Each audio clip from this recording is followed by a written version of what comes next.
So I think we should get started.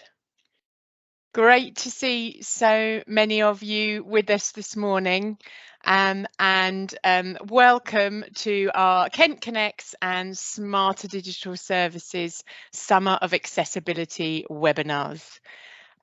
Today in our webinar, we are going to be focusing on 5 things that you can do to make your website content more accessible.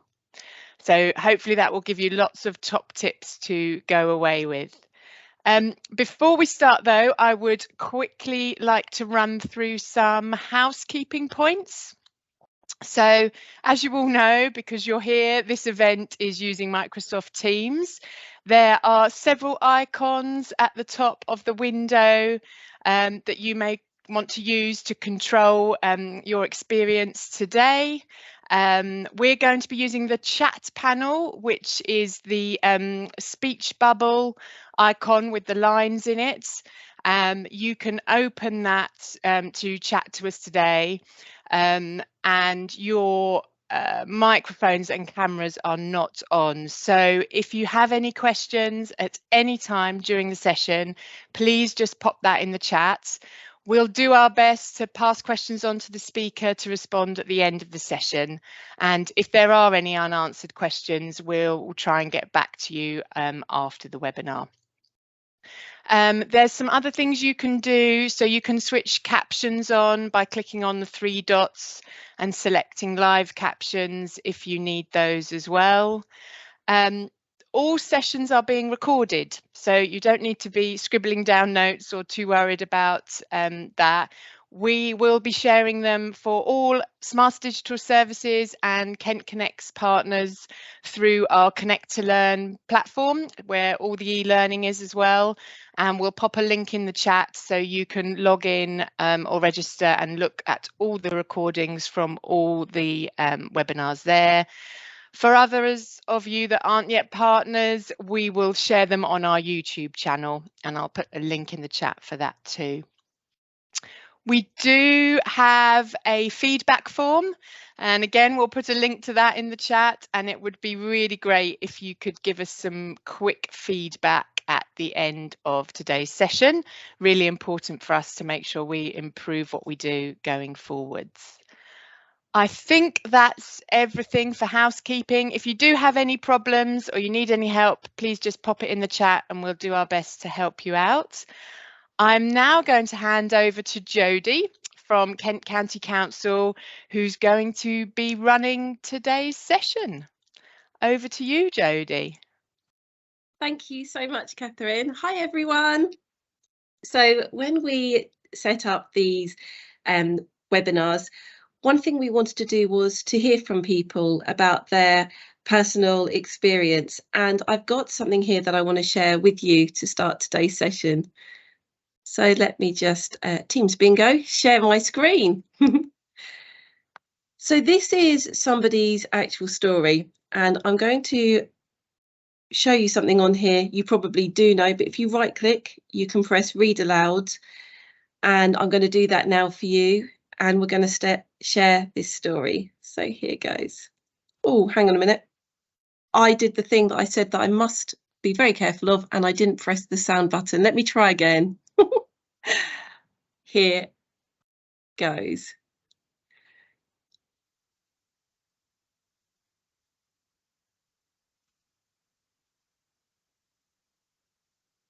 I have a color vision deficiency called deuteranopia, which affects my ability to distinguish between reds, greens, and yellows. This type of color blindness is common in men, 1 in 12, and rare among women, 1 in 200. There are many types of color vision deficiency which affects colorblind people in different ways. You never know for certain whether you are perceiving colors differently to the people around you. How could you? Until some aspect daily life suddenly becomes impossible. It could be confusion about whether a piece of meat is cooked, struggling to follow a sporting event when the jerseys look identical, or thinking a restroom is occupied when it isn't. Color blindness can be inconvenient in the workplace, particularly when it comes to visualizing data. Most problems parsing spreadsheets, tables, charts, and graphs comes from the ubiquitous traffic light indicators of red, yellow, and green. The simplest solution is to double up with other visual cues, like symbology or text. Try printing out your report in grayscale. If it works without the color, the chances are that everyone can understand the information being presented. The recent work on digital accessibility has made me realize that, actually, I deserve to be able to read reports like this. Color accessibility might be a mild inconvenience, but everyone deserves to participate equally, and collective action will go a long way.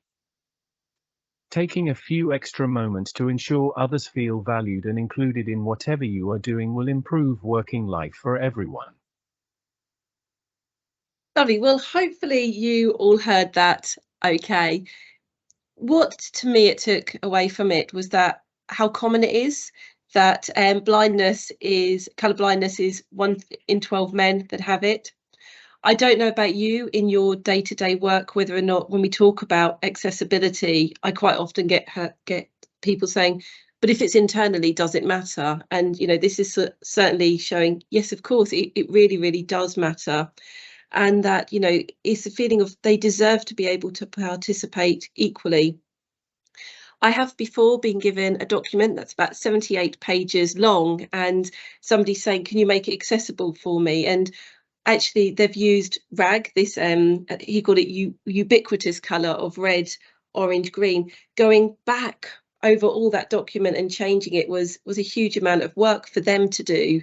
And actually, had they thought about it at the beginning, they possibly wouldn't have even used it. So I would say the one thing that we're going to be saying a lot through these seminars is about having really good design principles from the start. I would strongly recommend trying to share pieces like this with colleagues, because I think the understanding from somebody in their shoes is something that can help you as a good tool to look at the culture and change the way that you do things. Okay, so I'm going to go on to my slides, just a moment.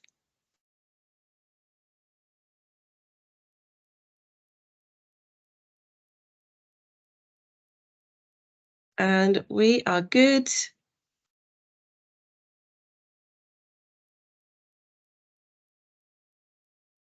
To go. Okay. Let me just share my screen.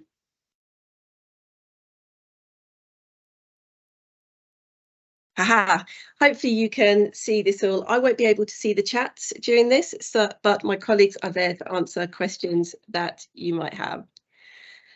So, good morning and warm welcome to the second webinar in our Summer of Accessibility series. I am so pleased to have you here, and we're going to run through the top 5 things you can do today to make your website more accessible. I'm also beyond excited because I finally got a use for this picture that I've been wanting to use for a long time. Woohoo!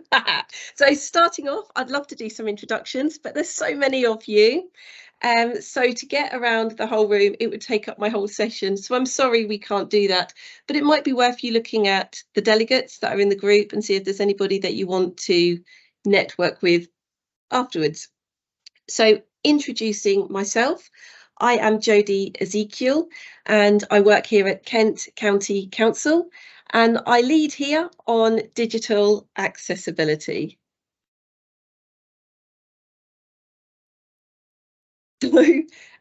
What to expect today? I'd love to say that today is going to make your life better, your dreams come true. We're going to transform your non-accessible websites completely, and that you're going to have the most incredible knowledge of digital accessibility, but you're not, and it won't, and I'm sorry. Today is going to do exactly what it says on the tin. So I'm going to show you a very boring tin of paint. Here goes. But thankfully today, and I hope it's going to be a bit more fun than watching paint dry. See what I did there? Oh, it's embarrassing. Looking at your details, I can see that there's a real mixed bag today. We have got web developers, people who write on the website, so content contributors. We have subject matter experts who know all about digital accessibility and many, many more. So trying to cater for everyone is a tricky thing to do. So you're going to have to bear with me at times. There'll be some techie parts and non-techie parts. But what I'm hoping, fingers crossed, is one of these 5, if not all of them, will help you to today make your website more accessible. Okay, this is the slide where I'm going to read from top to bottom, but I promise it's the only time I'm going to do this. But we do need to just very quickly touch base and say, well, what is digital accessibility? Our other webinars and seminars do cover this in a lot more detail. So digital accessibility is making sure that everyone can access the information they need when they need it. It's a process of ensuring digital resources such as websites, videos, mobile apps and documents have the following 3. So they've been designed with the needs with people with disabilities and additional needs at mind. And again, we would always say designed at the beginning. If you get good design principles right at the beginning, it's so much easier to make things accessible. Well, they need to be flexible so they can be personalised to meet individual needs. And they've been created so that they're compatible with assistive technology such as screen readers. Okay, I'm not going to read a screen again, you'll be pleased to know. But one thing we would say is, oh, you know, by the way, it's also the law. So if you don't meet these WCAG, which is Website Content Accessibility Guidelines. I'll be talking about WCAG quite a lot during this presentation, but if you don't meet those, you could be breaking the law. Okay, so here we go, the top 5, here we go. So the first one is understand where you don't meet accessibility. I'm really pleased that I have everybody's camera switched on because I'm sure you're all looking at me like this guy, like going, oh, you don't say really, but please just bear with me here. I promise you that it will make sense. As an organisation, you should be doing 3 types of audits. I'm just going to focus on 2 for the purpose of today because we are limited on time, and I promised it's going to be a short session. Anyone who knows me knows I like to talk. So you should be doing automated audits.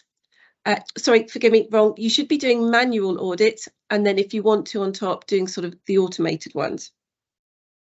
Automated basically means you've got technology assisting you to do lots and lots of checks, and there's a whole range of tools available.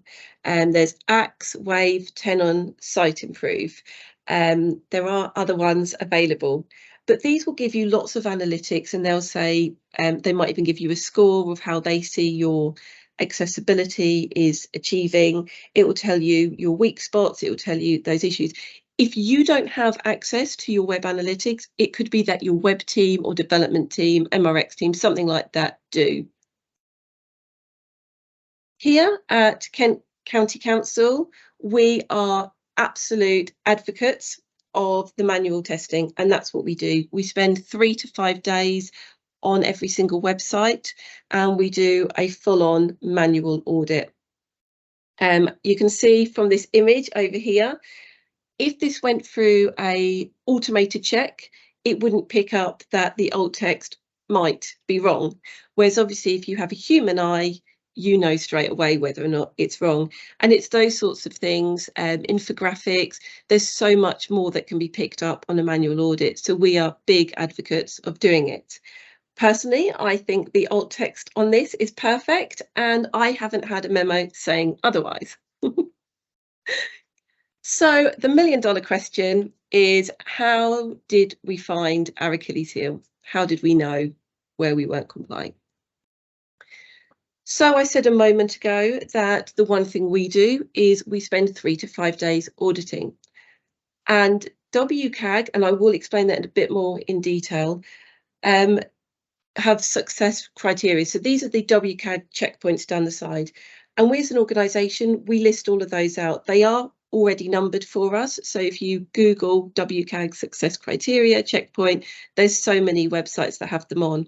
And then we next to it put what our standard is, but then we write down what the guideline, and then we painstakingly go through a selection of pages, and then we'll say if we met or not met, and we create a beautiful report like this that we give to the people who own the website. It's pretty long. There's about 45 of these WCAG success criterias, and one thing that we've done to find our Achilles heel is we've looked at our website and then we tallied them up. So we could say, oh, 7 of our websites have fail on 1.2.1, 34% fail on 1.1.1. So we can kind of get an understanding of where our Achilles heel is. And then we made this, I think, rather cool chart. I will say this is dummy data. It's not our actual data. I've exaggerated some points to get my point across. But basically what you can instantly see from this is there are 3 big spikes, really. If you look at 1.1.1, that is where, you know, maybe a lot more of our websites fail on this one. For those who don't know, 1.1.1 is all about alt text. And that's what we saw a moment ago. So there was an image which didn't have the alt text, but I will go through that. 1.4.3 is about colour contrast. And I've got some magic coming up later on. So I would like to say it's a bit Paul Daniels, but it's definitely more Tommy Cooper. And then you've got, I laugh at my own jokes, 2.4.6, which is all about headings. And again, I'm going to come on to those. Yeah, so it's not that we're now going to not worry about the other areas, but it means that we can target these Achilles heels. We can do fun bite-sized videos. We can put an intranet article up. We can send staff email around about it. We can have meetings with the people who write for our website and say, look, you know, could we just remind on these ones? We know that these are areas, these are the tougher ones to get through. Okay, so we're now going to look at a very, very important and meaningful piece of writing that's very, very dear to my heart. Oh, no, we're not. I've skipped a slide. Sugar. We'll come back to that. Okay. We've definitely skipped some slides on my notes. Sorry. Gosh, can't get the technology.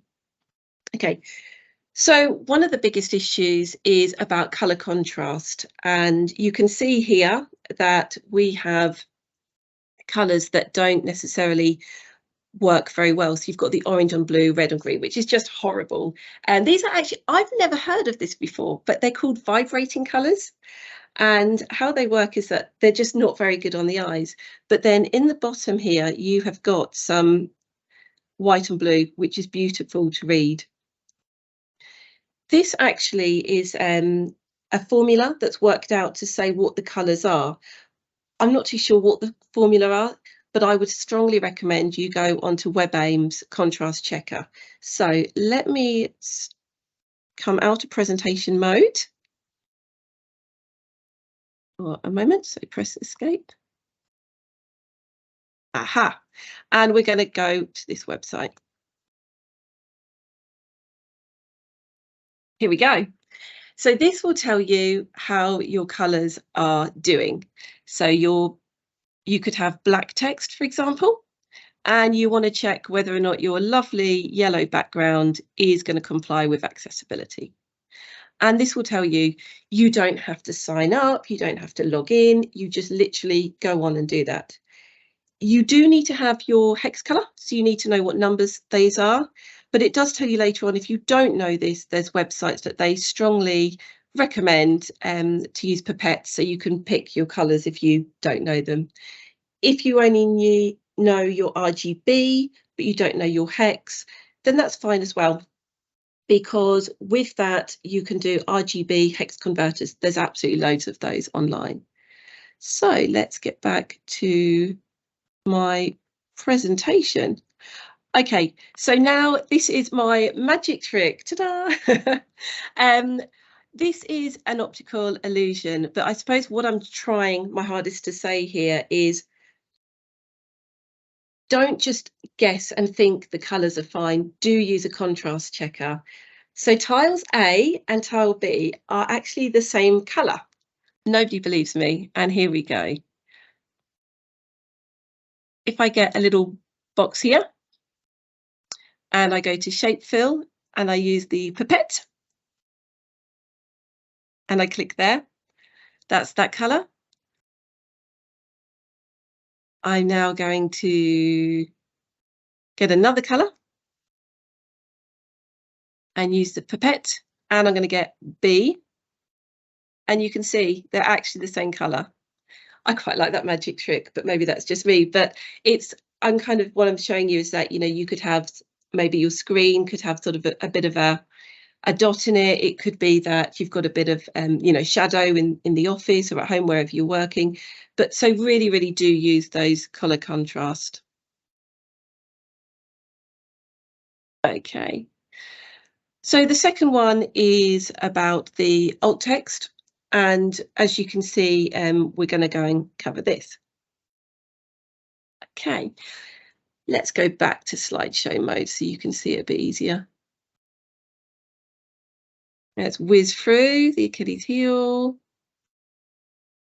Okay, so again, we've talked about this earlier, but this is the alt text, and make sure that it's a really good alt text, that you're describing it really, really well. So what can you do today? Well, you can run statistics, and you can look to see whether or not you want to target staff training and whether or not you want to do an internal marketing campaign. For those who are of my age, you may know Crocodile Dundee. You know, that's not a knife, this is a knife. For anybody who hasn't seen Crocodile Dundee, that joke is completely lost on you.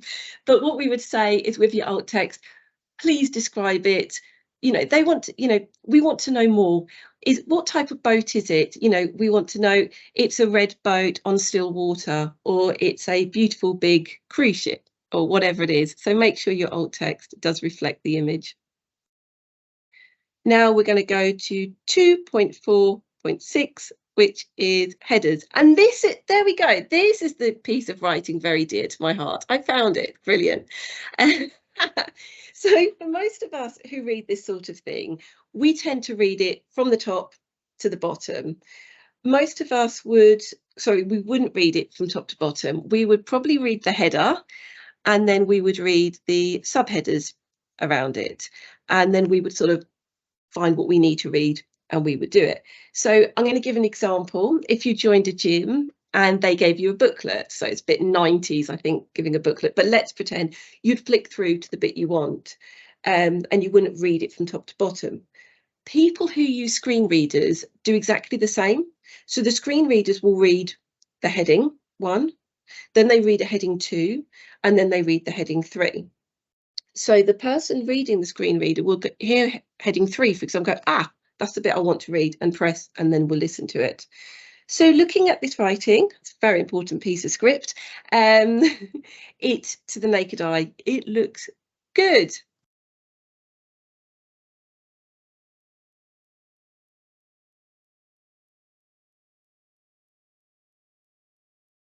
Jodie, I think you've hit mute by accident. Oh no! Okay.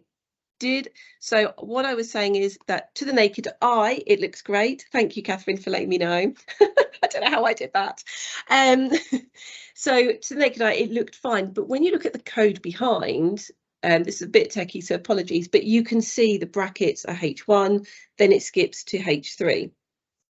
So for those of you using a screen reader, it can cause confusion, break navigation paths, and stop the screen reader from being able to see. Oh. So what can you do today? One of the biggest reasons people skip headers is because it just doesn't look nice. They think header 2 is massively too big, and then they jump to header 3. You can tell them about headers being nested, you can have training, but if it doesn't look right, I can bet your bottom dollar they're going to do it. So what you could do today is you could look at your CSS styling and you can see, actually, is H2 too big? And is that why people are jumping over it? Is header 3 looking too small so people don't continue on the wrong headers? So go and have a look at that. If you don't have access to your CSS styling sheet, CSS or custom styling sheet, then I would suggest go and talk to your web team and say to them, I think header 2 is too big and I don't want to use it. Can you make it smaller, pretty please? And see what they say. The other thing is you can write a bite-sized article, you can make videos, etc., etc. Right. So I am actually going to whiz through the last ones quite quickly. That first one was quite full on, and I'm sorry about that, but the rest of them are going to go through quite quickly. Here we go. So the second idea is to have fun. I paused my game to be here. I love that phrase. So we have, don't we? We have stacks of performance statistics, you know, everywhere. How many accessibility statements do we have? How many are in date? If you've got your automated testing tools, they may give you scores on accessibility.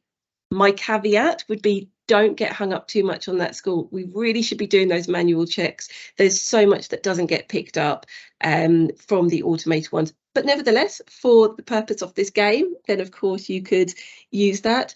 You can tally up your audit score like what we did with those blue lines. Either way, you have got statistics. And then what you could do is you could gamify it. You could separate your team into two sides and see who can get the accessibility scores higher. You could set a day aside and have a development day. Some people call it a sprint.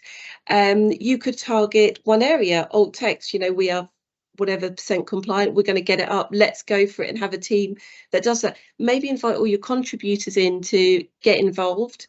Maybe task a team to improve by 10%.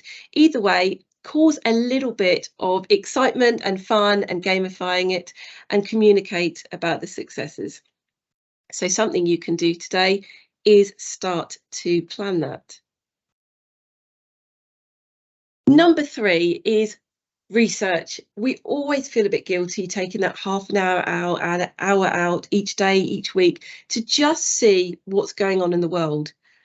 But we need to. This is a lady very dramatically letting off a flare. But this is an article I recommend everybody reads it. It's so important. It was from LinkedIn.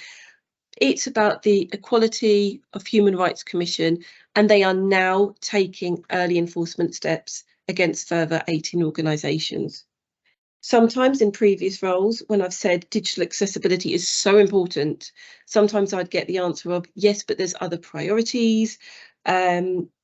Yes, but what's really the chance of us actually getting caught? Okay, but no one's ever got a sanction or fine, etc., etc. Well, look, it's happening, it's here. So I would recommend something you can do today. Read this article, communicate this article, dramatically let off your flare if you need to, but start letting people know. I will put this link in the chat and you will get copies of slides, etc., etc. But what's actually happening is, so as we all know, the GDS have asked the Cabinet Office to come along and check council's website, and they do it. They select councils and then they go and audit their websites. And then if there are issues, they will let us know, and we've got 12 weeks to remedy it. If we don't remedy it, if we don't do what we need to do, they are very much can contact the Equality of Human Rights Commission. And you can see here that on these occasions they have. And it's a beautiful article, actually, because it's saying that they've also improved websites, they've worked with them, they've supported them, they've helped them. But of course, you know, as well as the carrot, there is that stick. Number 4, well, hello, set up training courses. We are so proud to be the biggest county council here at Kent County Council. So one thing that we're very keen on doing is setting up training courses, but also supporting people.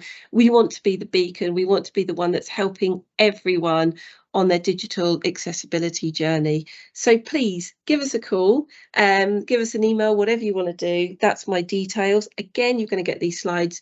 We can share with you our training. We've got a lovely suite, including digital accessibility, what it's about, making accessible documents, how we can do social media. We've also been joined by the very talented Catherine on this call from SDS.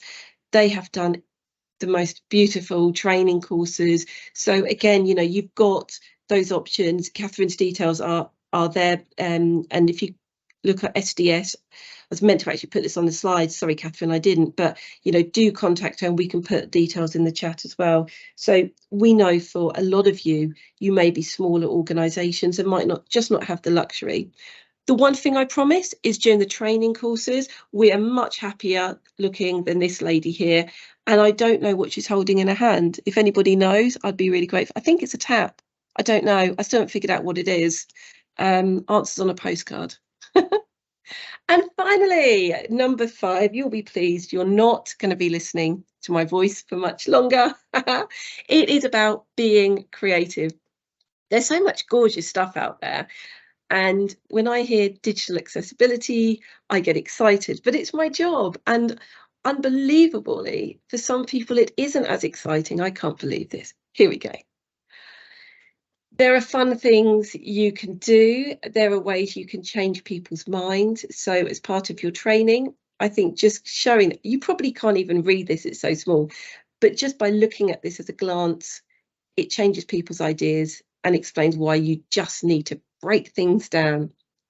So on the left is a document nicely spaced out, I think, and on the right, it's not spaced out at all. Hey. I love this. This is done by another council, not us. I'd love to take the praise though, Jodie the plagiarist. I love this. It's an infographic called Sculpt. And it actually took a life of its own because people were saying, well, you know, in the spirit of sculpt, oh, did you sculpt that? Oh, I forgot to, you know, I must go and sculpt. And it created its own little world, its own little life. But I think that's quite a beautiful bite-size way of seeing things. And I think this has been put up on The Office and used in training and created its own little brand. So I really love this. Again, Jodie the plagiarist. I nicked this from Catherine. This is a way that you can show how things look on a phone. So you can see it, you know, I love this because sort of you can say to people, yeah, but on a phone it's going to look like this. But if you actually show people as part of the training, something like this, I think it has an impact. This is something that actually Catherine did and it stuck on my mind quite a bit. I thought this was really good. Again, I've nicked off Catherine. Sorry, Catherine. But I think this is really cool because it's saying that about digital accessibility. It's about, you know, it is about customer service and then the asterisks. Oh, and by the way, if we don't, we break the law. I'm going to summarise now. Gosh, can't believe the time has gone. It's gone quite quickly. I've probably been talking too fast. I'm so sorry if I have. So first of all, find your Achilles heel and target these areas. Tell people about it, you know, present to whoever you need to present to, get buy-in from the top, plan to gamify and then promote the scores, have a bit of fun. Do take that time out and research. Sometimes we are so busy, sometimes those emails come in, so pop an hour in your diary every week, every day, whatever you need to do, and then also allowing that time to communicate findings. Could be a round robin email, could be that you now need to, or I need to go to the senior management board and let them know. Start to organise training, contact me or Catherine. Be creative because life is better when it's beautiful, I think. Thank you so much for being here today. I'm now going to hand over to the end of today. So Julie is very kindly going to do the end bit. So I will stop sharing screens. Thank you. Thank you, Jodie, for some great tips. Now I'm just going to make sure I've got a Q&A slide up. So give me a second while I make that share, and then I'll run through some of the things we've got in the questions. We've had some great questions today. People being really great, not just asking questions, but actually sharing questions. So Is that sharing for everyone? I can't see on my Bulldog screen. clips. Sorry, I've just seen. Yes, it is. Yes, yeah. Thank you. Sorry. Right, so I'm just going to summarise through some of the things that have come through so far. So the first question we had was about what to do instead of using the colour RAG ratings. So we had a couple of people respond to this from the actual meeting, from this webinar.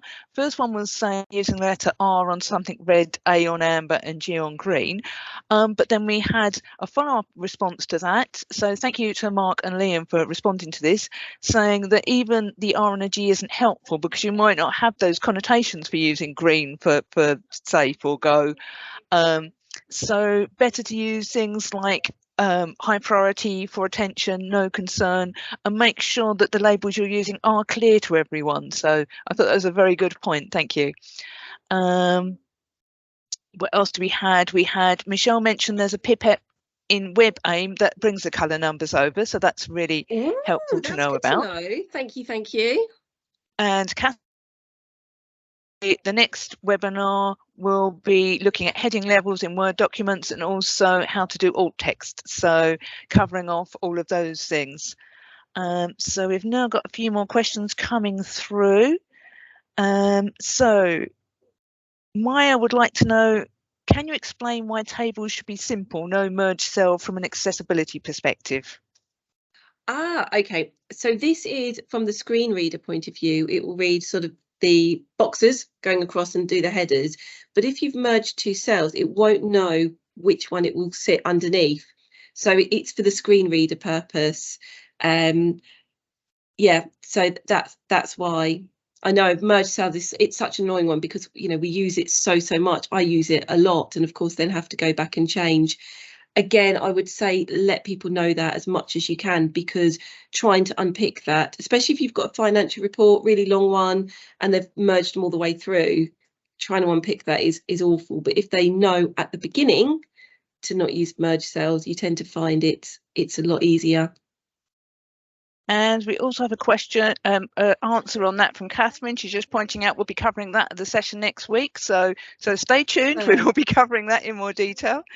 Aisha would like to know any tips on how to deal with inaccessible documents. We have so many. I think that's a really good question. I think we probably can all share that feeling. We feel your pain. We feel your pain. I think that's every organisation's Achilles heel.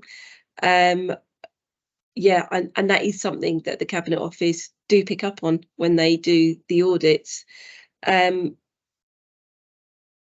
Truthfully, I think everybody is probably having the same reaction as me to it when they get asked about PDFs.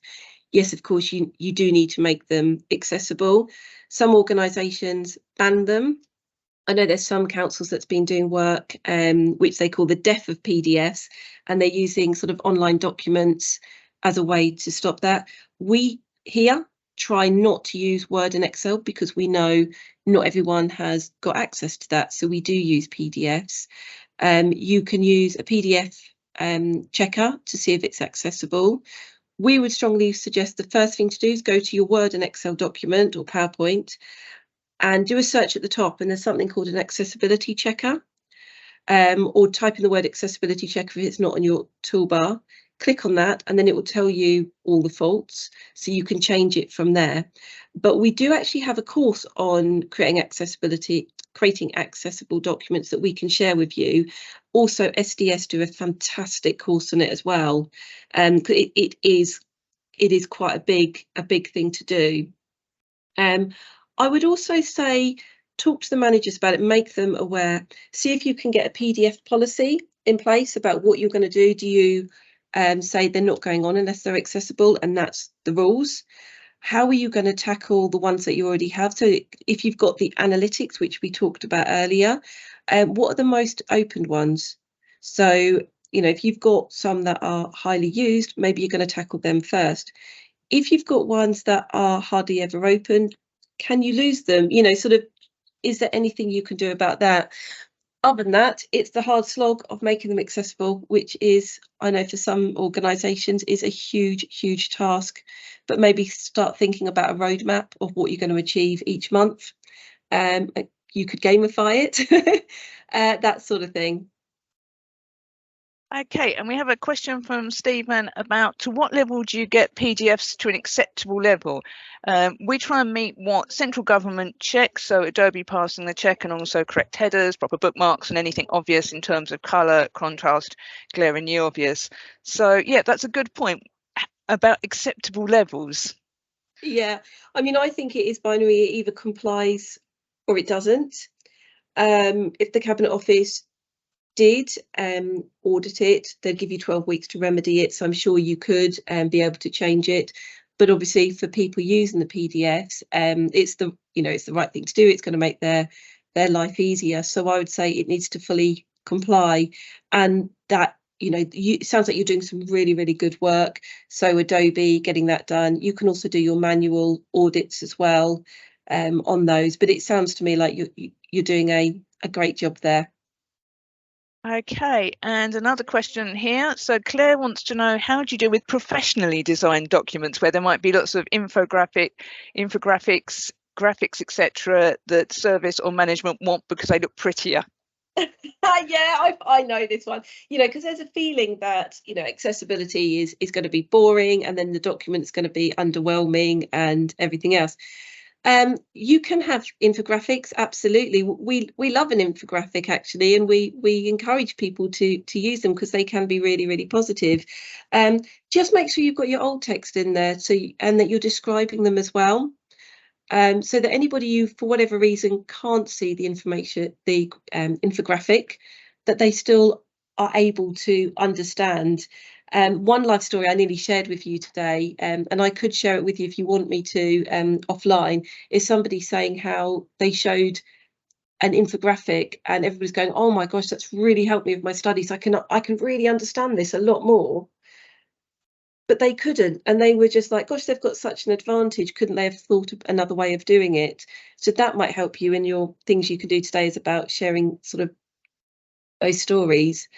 But yeah, I mean, I think as long as you've got those descriptions in the images, I can't see why. I mean, we can see here we've got this beautiful orange that the very, very lovely Jane from SDS did, and that's fully accessible. So there are ways to do it, but it's just about being creative.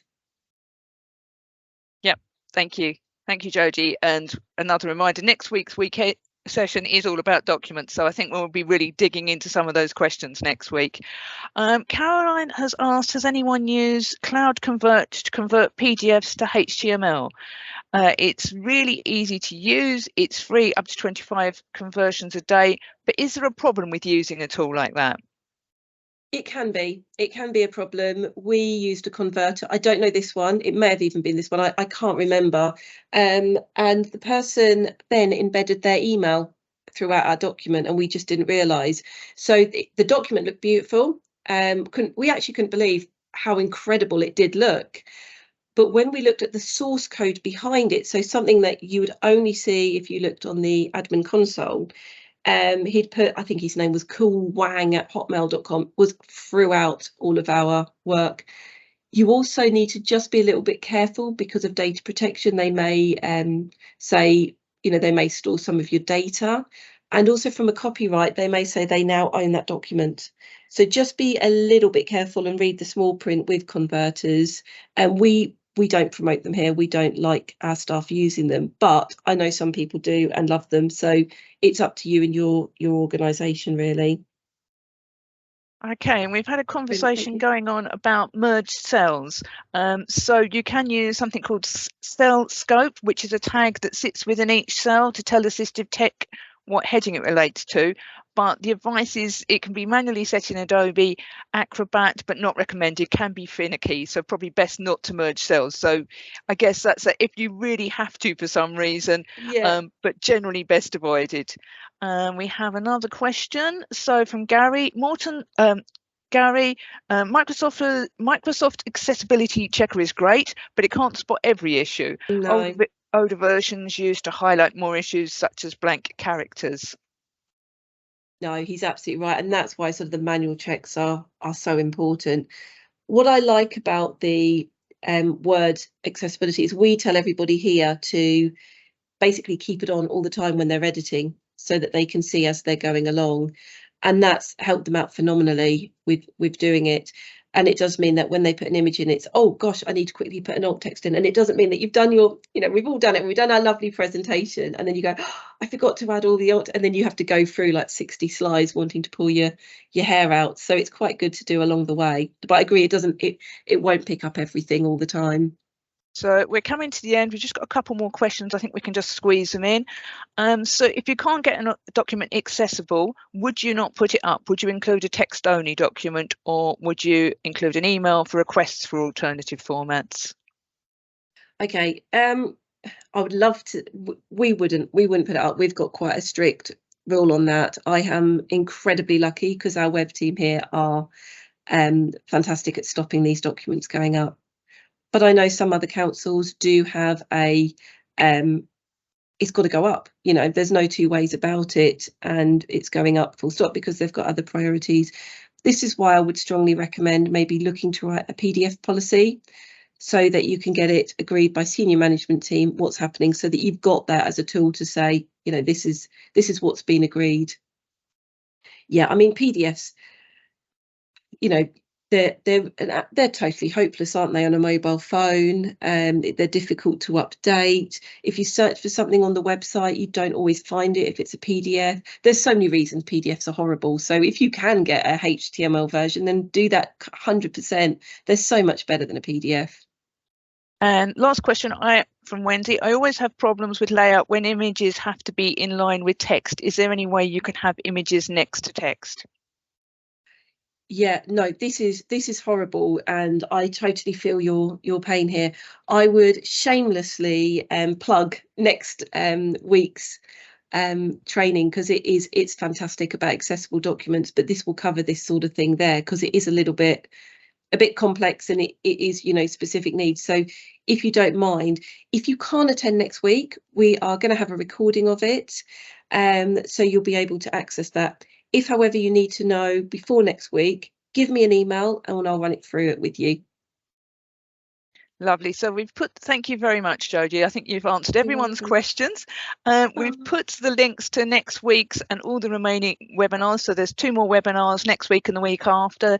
Both the links are now in the chat.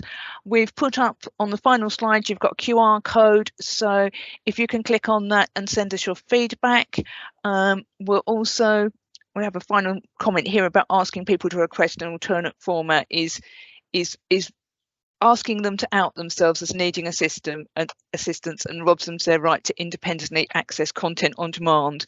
So I think that might be something to feed back. If your managers are saying no, they can ask for, they can request it. You might want to share that comment with them.